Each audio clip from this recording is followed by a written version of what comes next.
Bonjour les amis, Marc Maillot encore avec vous pour cette troisième partie de notre étude sur l'origine et l'essence du mariage. Et je reprends la lecture dans le livre de la Genèse, toujours le texte clé, le texte de base. Genèse chapitre 2, où le Seigneur dit « Il n'est pas bon que l'homme soit seul, je lui ferai une aide qui soit son vis-à-vis ».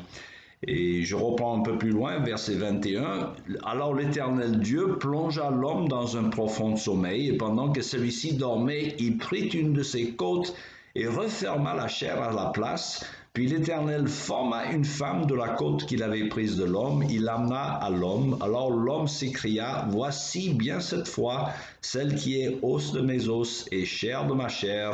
Elle sera appelée femme, car elle a été prise de l'homme. » Et c'est pourquoi un homme se séparera de son père et de sa mère et s'attachera à sa femme, et les deux ne feront plus qu'un. L'homme et sa femme étaient tous deux nus sans en éprouver aucune honte. Alors, c'est la suite, comme je dis, de cette étude sur la Genèse où nous apprenons que Dieu a créé le mariage, il a fait l'homme et la femme pour le mariage. Voici ce qui est souligné par le fait que la création de la femme comme une vis-à-vis de l'homme, comme opposé à lui, le sens de ce mot, et une aide pour l'homme. Nous avons déjà expliqué que le mot aide n'est pas du tout rabaissant, car Dieu lui-même est appelé parfois une aide pour l'homme. Et donc cette femme qui doit prendre la place dans la vie de l'homme, désormais supérieure à la place que prenaient autrefois ses parents. Mais on insiste encore plus sur ces faits par les paroles d'Adam au sujet d'Ève. Lorsqu'Adam dit « Voici bien cette fois celle qui est os de mes os et chair de ma chair », notez bien donc, ces premières paroles de l'homme dans la Bible sont un petit poème d'amour pour sa femme. Nous pourrions manquer la signification de cette identification par le fait qu'Ève fut littéralement créée de l'os d'Adam, mais aussi par le fait que nous ne sommes pas habitués à cette phrase « os de mes os et chair de ma chair ». Le sens va au-delà de sa signification littérale. Os de mes os était, je dirais, une façon hébraïque pour décrire quelqu'un comme notre proche parent.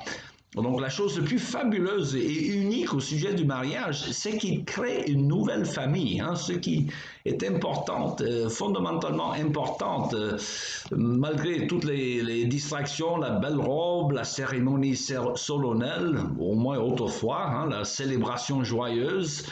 C'est le fait qu'une nouvelle famille est créée par le mariage. Le couple entre dans l'Église, chacun membre d'une famille séparée, mais il quitte l'Église comme une nouvelle famille. C'est une chose merveilleuse que les hommes et les femmes créés par Dieu pour le mariage trouvent tout cela normal, ordinaire, presque banal. Mais peu après, ils s'aperçoivent qu'ils sont devenus une famille et que la relation qui les lie l'un à l'autre est encore plus profonde que celle qui les liait à leurs parents, à leurs frères et à leurs sœurs. Et des années plus tard, cette relation subsiste encore au point où cela les définit encore plus que la relation avec leurs enfants, qui ne dure que 20 ans plus ou moins. Et voici comment on a toujours compris le mariage. Et le monde, presque tout le monde comprend que les hommes et les femmes sont faits pour cela. Une relation si profonde qu'elle transcende le fait évident que ces deux gens ne sont pas littéralement le même os et la même chair. Le mariage a fait de os et chair une famille. Ce mariage leur a transformé en os et en chair la réalité d'où vient le sens de l'amour fort comme la mort, comme nous lisons dans le Cantique des Cantiques. Cette création d'une nouvelle famille est tellement centrale à l'idée du mariage que certains pasteurs, avec raison à mon sens, refusent de présider au mariage d'un couple où la femme ne veut pas prendre le nom de son mari, car cela constitue un affront à la nature même du mariage et la création d'une nouvelle famille. On sait que les gens sont de la même famille car ils portent le même nom. Donc une raison selon laquelle le divorce était autrefois difficile d'obtenir, c'est le fait que le mariage avait créé une famille et que le divorce était donc une attaque contre la stabilité de la famille et de la société.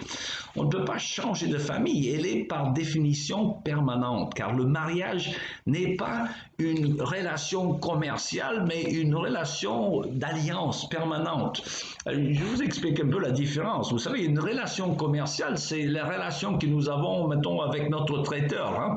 Vous allez chez votre marchand de fruits et légumes et tant qu'il vous donne de bonnes marchandises au bon prix, vous continuez la relation avec lui. Mais si un jour vous trouvez un autre traiteur qui vous offre un meilleur prix, rapport qualité-prix, mais vous allez chez lui parce que ce qui compte dans ce cas-là, c'est votre bonheur et ce n'est pas la relation en tant que telle. Mais il n'en est pas de même pour les relations parents-enfants. Vous avez un enfant qui est pas sage, qui est désobéissant, qui est ingrat. Vous n'avez pas le droit de vous en débarrasser sous prétexte qu'il est ingrat. Non, c'est votre enfant, la relation est permanente. Et il en est de même par le mariage. Hein, je veux dire, vous êtes engagé pour de bon. Hein? C'est les couples, et j'en connais beaucoup, qui disent, la jeune fille souvent, mais il dit qu'il m'aime, mais il veut pas m'épouser. Il n'a pas besoin d'un papier pour m'aimer. Je dis non, il vous aime, mais il vous aime pas assez pour vous épouser, parce que s'il vous aimait assez, il serait prêt à se débarrasser de sa liberté, à s'engager solennellement par ce papier pour vous épouser. Ça, c'est... Et parfois, ça marche dans l'autre sens aussi, où c'est la femme qui ne veut pas s'engager. Mais c'est une affaire de l'alliance permanente. Comme je dis, c'est pas une affaire commerciale. Et ça, ce papier qui est le mariage, c'est plus qu'un papier. C'est un engagement solennel devant Dieu et les hommes que désormais, je ne suis pas seulement un candidat pour être votre époux, ou votre épouse, je le suis en permanence. Et donc, ça donne une sécurité. On ne va pas changer d'avis. Une fois qu'on est engagé, on est engagé.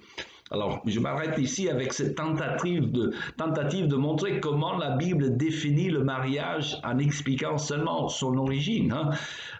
C'est une institution fondamentale que Dieu a voulu pour ses créatures, créées à son image. C'est l'un des plus beaux cadeaux qui nous est donné. La seule explication plausible pour l'universalité de cette institution, c'est précisément le fait que c'est Dieu qui l'a fait, avec le dessein de faire de la famille le fondement de la société humaine. La preuve, c'est que toute entreprise de la foi chrétienne bien comprise est une affaire de mariage, car le Seigneur Jésus-Christ, après tout, comme nous l'avons dit au début, il est venu sur la terre pour chercher son épouse, qui est l'Église, nous. Hein? Et d'ailleurs, pour venir chercher son Église, d'abord, il a fallu qu'il paye très cher de sa propre vie pour lui acquérir à son Église la robe de la justice. Et donc, cette robe qui nous permet, selon le sens des paraboles, hein, l'entrée dans la présence du marié lors des noces de l'agneau dont nous lisons dans le livre de l'Apocalypse. Alors, si vous voulez assister au mariage de notre Seigneur Jésus-Christ avec nous, son Église, il vous faut votre robe de mariée, la robe de justice que Jésus vous offre. J'espère que vous l'ayez. Il me reste qu'à vous souhaiter une bonne journée et à la prochaine.